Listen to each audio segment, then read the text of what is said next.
warahmatullahi wabarakatuh. Bertemu lagi dengan Ibu Rifda di pembelajaran prakarya kelas 7 SMP IP Darul Jannah. Gimana kabarnya kalian hari ini? Semoga semuanya dalam keadaan yang sehat ya. Nah, berhubung saat ini masih dalam keadaan pandemi, maka jangan lupa kita harus patuhi protokol dan melakukan kegiatan 5M.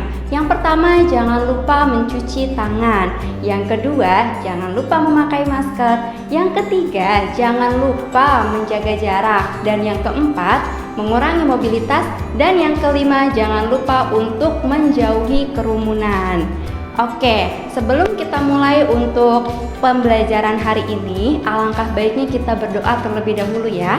Semoga pembelajaran hari ini bisa berjalan dengan lancar dan apa yang kita pelajari juga bisa bermanfaat. Oke, sama-sama kita membaca basmalah, sholawat Nabi, dan juga doa sebelum belajar. Bismillahirrahmanirrahim. Allahumma sholli ala sayyidina Muhammad wa ala ali sayyidina Muhammad. Rabbi zidni ilma warzuqni fahma. Amin ya rabbal alamin. Nah, anak-anak, pada kesempatan kali ini Ibu akan menjelaskan materi di bab 4, yaitu tentang teknik pengolahan makanan. Kira-kira udah ada yang tahu belum sih teknik pengolahan makanan itu apa saja? Dan kira-kira kenapa sih kita harus belajar tentang teknik pengolahan makanan? Nah, karena sebelum kita membuat suatu produk makanan, tentunya kita harus sudah mengetahui terlebih dahulu apa saja sih teknik-teknik dalam pengolahan makanan itu sendiri. Makanya dari itu, kalian simak baik-baik video pembelajaran hari ini ya.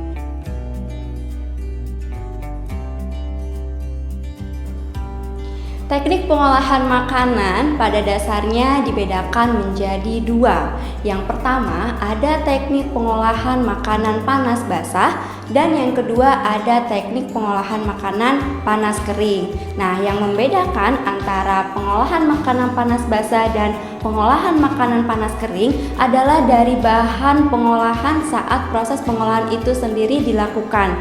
Misalnya, yang teknik pengolahan pangan atau teknik pengolahan makanan panas basah itu berarti dalam proses pengolahannya menggunakan air atau menggunakan cairan. Sedangkan kalau yang teknik pengolahan makanan panas kering itu berarti dalam proses pengolahannya dia menggunakan minyak. Nah, kira-kira apa saja sih yang termasuk ke dalam teknik pengolahan makanan panas basah? Yang pertama, contohnya adalah merebus. Kemudian yang kedua, contohnya adalah mengukus. Dan yang ketiga bisa juga yaitu menggulai.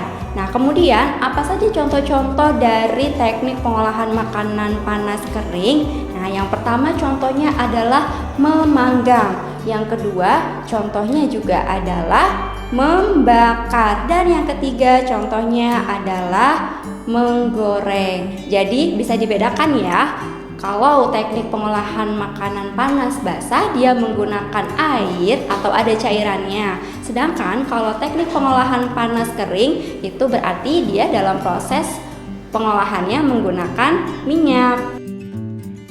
Nah, gimana anak-anak? Sekarang sudah bisa ya membedakan antara teknik pengolahan panas basah dan juga teknik pengolahan panas kering. Dan sekarang juga kalian sudah bisa mengetahui ya apa saja sih yang termasuk contoh teknik panas basah dan juga contoh dari teknik panas kering. Oke, kalau begitu nanti kalau ibu sudah menyuruh kalian untuk melakukan praktek atau membuat produk makanan, kalian sudah tahu ya menggunakan teknik mana saja yang cocok untuk bahan pangan tertentu. Dan yang harus kalian pahami juga, yang tadi sudah ibu jelaskan, semua teknik pengolahan makanan itu adalah teknik dasar dalam pengolahan, di mana dalam teknik pengolahan makanan tersebut bisa digunakan untuk membuat makanan apapun. Jadi tidak hanya untuk satu bahan makanan, tapi juga contoh misalnya bisa untuk teknik pengolahan sayuran, kemudian juga bisa untuk serealia, bisa untuk umbi-umbian, bisa juga untuk buah-buahan dan daging dan sebagainya. Jadi yang tadi sudah Ibu jelaskan itu adalah teknik dasarnya.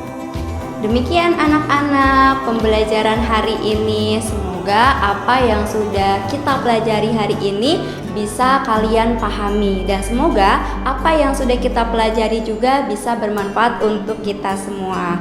Oke, sebelum kita tutup untuk pembelajaran hari ini, seperti tadi di awal ya, alangkah baiknya kita tutup dengan berdoa. Yuk kita sama-sama mengucapkan hamdalah dan juga doa penutup akhir majelis.